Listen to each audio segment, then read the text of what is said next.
Hello everyone, I am Sarita Srivastava from Mahatma Gandhi Shikshan Sansthan. Now I am going to teach Hindi व्याकरण standard 3। बच्चों, मैं आपको पहले के वीडियो में या ऑनलाइन क्लास जो चल रही थी लाइव, उसमें मैंने आपको पार्ट 3 पढ़ाया था, जिसमें था शीर्षक था मात्राएं, शब्द और वाक्य। तो मैं मात्रा आपको पढ़ा चुकी थी। आज मैं आपको इसी पाठ से शब्द पढ़ाने जा रही हूँ। तो बच्चों, शब्द पहले है कि शब्द, जैसे यहाँ मैंने लिखा है कि क, म और ल से बना। तो क और म और ल से बना, तो ये जोड़ दिए क जोड़ म जोड़ ल जोड़ कमल हो गया। बच्चों, हिंदी भाषा में वर्णों के मेल से शब्द बनते हैं। वर्णों के, यहाँ आपने क्या देखा कि वर्ण है, ये क है, म है, ल है, ये सब क्या है, वर्ण है। तो इन वर्णों के मेल से शब्द बने। स्वर और स्वरों के साथ या व्यंजनों के साथ मिलकर ही शब्द बनते हैं।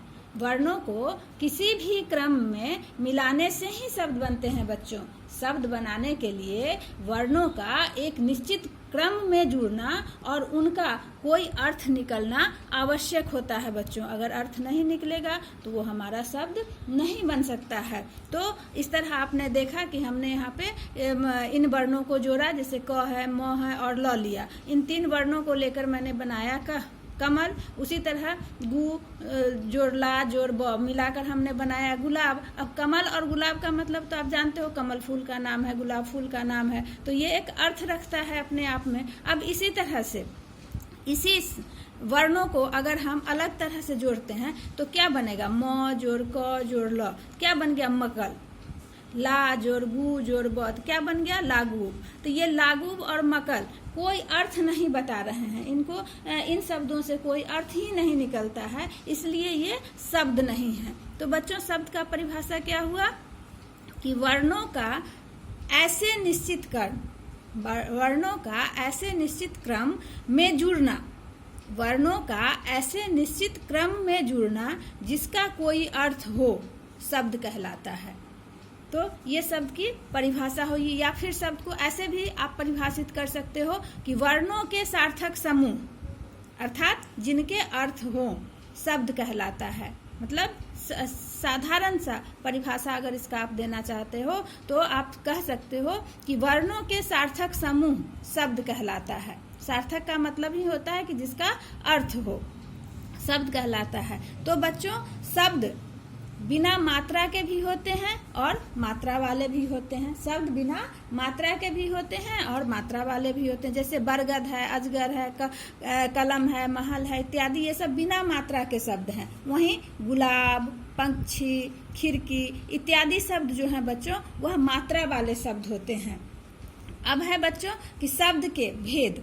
तो शब्द के 2 भेद होते हैं। शब्द 2 प्रकार के होते हैं, सार्थक और निरर्थक। जैसा कि आपने ऊपर में देखा, वर्णों को बनाते समय मैंने शब्द बनाया, तो कमल और गुलाब सार्थक शब्द कहलाते हैं और मकल और लागूब में कोई अर्थ नहीं है, इसलिए निरर्थक हो गए। अर्थात सार्थक शब्द किसे कहते हैं बच्चों कि जिन शब्दों के अर्थ हों, जिन शब्दों के अर्थ हों उन्हें सार्थक शब्द कहते हैं। जैसे कमल है, गुलाब है, और भी इमली है, ये सब तुम ले सकते हो, ये सब सार्थक शब्द हैं। अब है निरर्थक कि जिन शब्दों के अर्थ नहीं हो उन्हें निरर्थक शब्द कहते हैं। जैसे हम बोलने की भाषा में बोलते हैं पानी वानी, पानी का तो अर्थ होता है, वानी का क्या अर्थ होगा, कुछ नहीं होता है। उसी तरह लागू, वानी, कमल इत्यादि के कोई अर्थ नहीं निकलते हैं बच्चों, तो ये निरर्थक शब्द कहलाते हैं। यानी कि शब्द के 2 प्रकार के होते हैं, सार्थक शब्द होते हैं और निरर्थक शब्द होते हैं। तो हिंदी भाषा में हम लोग सार्थक शब्दों को ही पढ़ते हैं।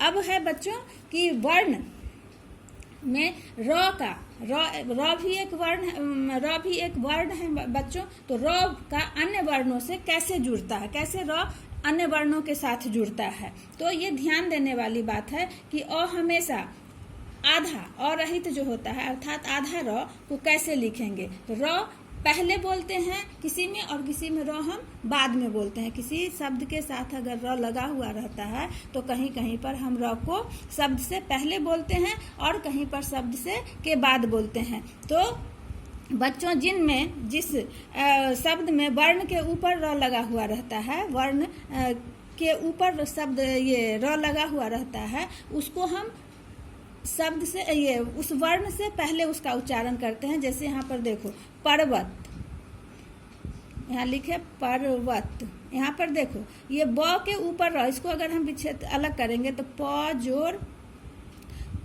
अ जोड़ र जोड़ व जोड़ त आएगा, तो ये बन जाएगा तुमको पर्वत। ये र जो यहाँ पे आया बच्चों, ये र इस वर्ण व के पहले आया, यानी कि ब के ऊपर ये रेफ लगा हुआ है, ब ये र लगा हुआ है। रेफ का यहाँ पर उच्चारण आधा वर्ण के लिए, आधा र के लिए हमें रेफ का उच्चारण करना पड़ता है, रेफ लिखना पड़ता है, इसको हम रेफ कहते हैं।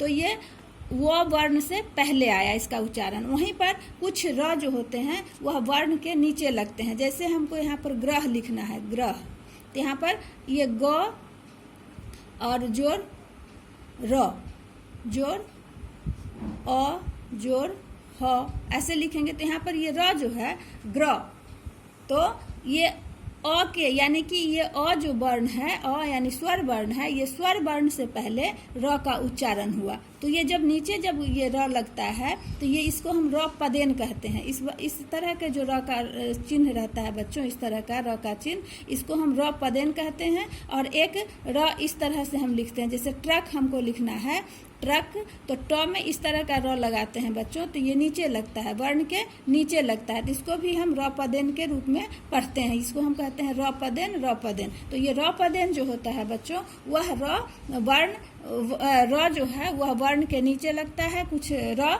वर्ण के ऊपर लगता है। तो इस तरह से हम वर्णों को ऊपर नीचे करके कैसे लगाते हैं वो मैंने आपको समझाया कि जब दूसरा वर्ण र के साथ जुड़ता है, जब यहाँ वर्ण के पहले लगने में क्या होता है कि र जब दूसरे वर्ण से जुड़ता है तब वह अपने बाद वाले वर्ण के ऊपर लिखा जाता है। जैसे यहाँ पर मैंने लिख दिया पर्वत में, इसके प में जब प र, तो प के बाद र आता है, लेकिन वह अपने बाद वाले वर्ण के ऊपर ये लग गया। उसी तरह से वर्ण के नीचे लगना, तो उसमें क्या होता है बच्चों कि जब दूसरा वर्ण र के साथ जुड़ता है तो र अपने से पहले वाले वर्ण के नीचे लगता है, अपने वाले से पहले। तो यहाँ पर र जुड़ रहा है तो ये ग ग्र, तो यहाँ ग से पहले ये जुड़ेगा तो ये र इस तरह का प्रयोग किया जाएगा। तो इस तरह से आज आपने शब्दों के बारे में जाना। अब अगले वीडियो में हम लोग पढ़ेंगे वाक्य।